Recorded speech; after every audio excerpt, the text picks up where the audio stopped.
60 மணி நேரம் இது டாஸ்மார்க் அலுவலர்களில் விசாரணை நடத்தியிருக்கிறீங்க. எந்த முகாதாரத்தின் அடிப்படையில் இந்த விசாரணையை நடத்தியிருக்கிறீங்க? 10 ஆண்டுகளில் எத்தனை எம்பி, எம்எல்ஏ, ஏன் அரசியல் பிரமுகர்கள் எத்தனை பேர் மேலே வழக்கு? அவங்க எந்தெந்த கட்சியை சார்ந்தவங்க? அதே மாதிரி 93 பேர்ல மினிமம் ஒரு 50 பேருக்காவது நேரம் இடி தண்டனை வாங்கி கொடுத்துருக்கோம். எந்தெந்த வழக்குகள் அடிப்படையில் நீங்க திடீர் சோதனை நடத்துனீங்கிற விவரத்தை இது வரைக்கும் சொல்லல. அமலாக்கத்துறை யாருக்கு பிரயோஜனமா இருக்கோ இல்லையோ, பிஜேபிக்கு பெரிய லெவல்ல பிரயோஜனமா இருக்குதுங்கிறது.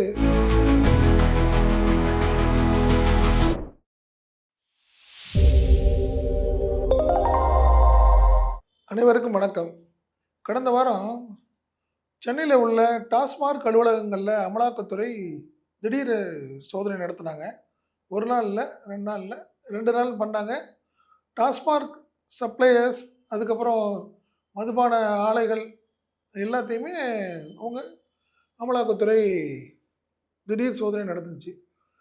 இன்றைக்கி, அதாவது நேற்று மாலை உயர்நீதிமன்றத்தில் தமிழக அரசும் டாஸ்மாக் நிறுவனமும் சேர்ந்து ஒரு மனு தாக்கல் செஞ்சிருந்தாங்க. அதாவது எந்த முன்னறிவிப்புமின்றி அதிகாரிகளையும் அலுவலர்களையும் டார்ச்சர் செய்கிற வகையில் அமலாக்கத்துறை நடத்தப்பட்ட அந்த திடீர் சோதனைங்கிறத சட்டவிரோதமானது, அதுக்கு தடை விதிக்கணும், அதாவது தொடர்ந்து விசாரிக்கிறத தடை விதிக்கணும் அப்படின்னு சொல்லிட்டு நேற்று மனு தாக்கல் செஞ்சுருந்தாங்க. அந்த மனு இன்றைக்கி விசாரணைக்கு வந்தப்போ நீதிபதிகள் அமலாக்கத்துறைக்கு ஏகப்பட்ட கேள்விகளை எழுப்பினாங்க.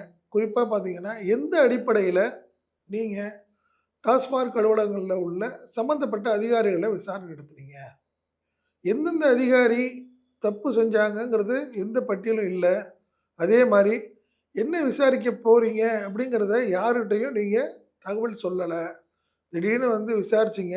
விசாரித்தது இல்லாமல் நள்ளிரவு வரைக்கும் பெண் அதிகாரிகள் அலுவலர்களையும் வச்சு விசாரணை செஞ்சு அவங்கள அனுப்பிட்டு திருப்பி அடுத்த நாளும் தொடர்ந்து விசாரணை செஞ்சுருக்கிறீங்க. கிட்டத்தட்ட ஒரு 60 மணி நேரம் இது டாஸ்மார்க் அலுவலர்களில் விசாரணை நடத்தியிருக்கிறீங்க. எந்த முகாதாரத்தின் அடிப்படையில் இந்த விசாரணையை நடத்தியிருக்கிறீங்க? இது சம்பந்தமான உரிய விளக்கங்களை நீங்கள் கொடுக்கணும். இல்லைன்னா இந்த விசாரணைக்கு தடை விதிக்கப்படுறதையும், அதே மாதிரி அமலாக்கத்துறையோடைய திடீர் சோதனைங்கிறது சட்டவிரோதமானதுன்னு நாங்கள் அறிவிக்கிற மாதிரி இருக்கும் அப்படிங்கிற மாதிரியே ரொம்ப ஸ்ட்ராங்காக சொல்லிட்டாங்க. இந்த திடீர் சோதனை சம்பந்தமாக ஏற்கனவே அமைச்சர் செந்தில் பாலாஜி ஒரு தெளிவான ஒரு ப்ரெஸ் மீட்டில் சொன்னார். என்ன கேட்டார்னா, எந்தெந்த வழக்குகள் அடிப்படையில் நீங்கள் திடீர் சோதனை நடத்துனீங்கிற விவரத்தை இது வரைக்கும் சொல்லலை. உண்மைதான். முதல்ல என்ன சொன்னாங்கன்னா, 2011லேருந்து 2024 வரைக்கும் தொடரப்பட்ட வழக்குகள், அது என்ன வழக்குகள்லாம் பார்த்தீங்கன்னா, அதாவது டாஸ்மார்க்கில் திடீர் சோதனையில் ஃப்ளைங் ஸ்குவாட் பண்ணுவாங்கள்ல, அந்த வழக்குகள் அடிப்படையில் நாங்கள் வந்திருக்கிறோம் அப்படின்னு சொல்லி தான் அமலாக்கத்துறை விசாரணையை ஆரம்பிச்சிருக்கு.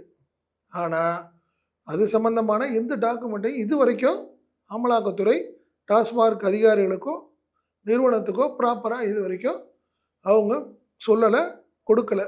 அதனால தான் இன்றைக்கி ஹைகோர்ட்டு தாறுமாறாக கேள்வி கேட்டிருக்கு அமலாக்கத்துறையை.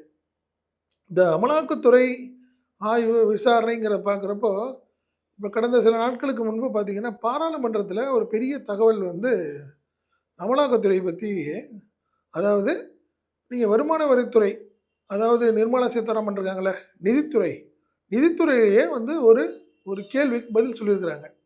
நம்ம கேரளாவை சேர்ந்த சிபிஎம் ராஜ்யசபா எம்பி ரஃபீக் ஒரு கேள்வி கேட்டிருந்தார். என்ன கேள்வி கேட்டிருந்தாருன்னா, 10 ஆண்டுகளில் எத்தனை எம்பி, எம்எல்ஏ, ஏன் அரசியல் பிரமுகர்கள் எத்தனை பேர் மேலே வழக்கு? அவங்க எந்தெந்த கட்சியை சார்ந்தவங்க? அந்த வழக்கில் எத்தனை பேர் தண்டனை பெற்றிருக்கிறார்கள் அப்படின்னு ஒரு கேள்வியை கேட்டிருந்தார். இந்த கேள்விக்கு நீங்கள் ரஞ்சன் சௌத்ரி இருக்கிறார்ல, அவர் தான் நிதி இணை அமைச்சர். அவர் பார்லிமெண்ட்டில் ஒரு பதிலில் எழுத்துப்பூர்வமாக கொடுத்ததில் பார்த்தீங்கன்னா, இந்த 10 வருஷத்தில் கிட்டத்தட்ட 93 பேர்ல அரசியல் பிரமுகர்கள், அதாவது எம்எல்ஏ, எம்பி, கிட்டத்தட்ட கவுன்சிலர் வரைக்கும் வச்சுங்களேன், 93 பேர்ல வழக்கு போட்டிருக்கு. பட் ஆனால் மத்திய அரசு யார் யார் எந்த கட்சி அப்படிங்கிறத அவங்க சொல்லவே இல்லை. ஒரு கேள்விக்கு பதில் சொல்லலை. ஆனால் அதில் என்ன ஒரு பெரிய ஒரு அதிர்ச்சி தகவல் என்னன்னு பார்த்தீங்கன்னா, கிட்டத்தட்ட இந்த 10 வருடத்துல வழக்கு போடப்பட்டது கிட்டத்தட்ட 173 பேர்னாலும் பார்த்தீங்கன்னா, தண்டனை 2 பேர் மட்டும் தான். இதுவரைக்கும் தண்டனை 2 பேர் மட்டும் தான். அப்படி பார்த்தா கிட்டத்தட்ட 1.03% பேர் தான் கிட்டத்தட்ட தண்டனை பெற்றிருக்கிறாங்க. அப்போ இடி வந்து எதுக்காக இந்த ஒர்க் பண்ணுது? பிடிக்காத அரசியல் பிரமுகர்களை பழிவாங்குறதுக்கு தான் இடியை பயன்படுத்துகிறாங்களா? அப்படின்னு எதிர்க்கட்சிகள்லாம் கடுமையா விமர்சனம் பண்ணி ஆரம்பிச்சிருக்கிறாங்க. இதோட என்னன்னா, அரசியல் பிரமுகர்கள் வந்து 193 பேர் மேல வழக்குன்னு வச்சுக்கங்க.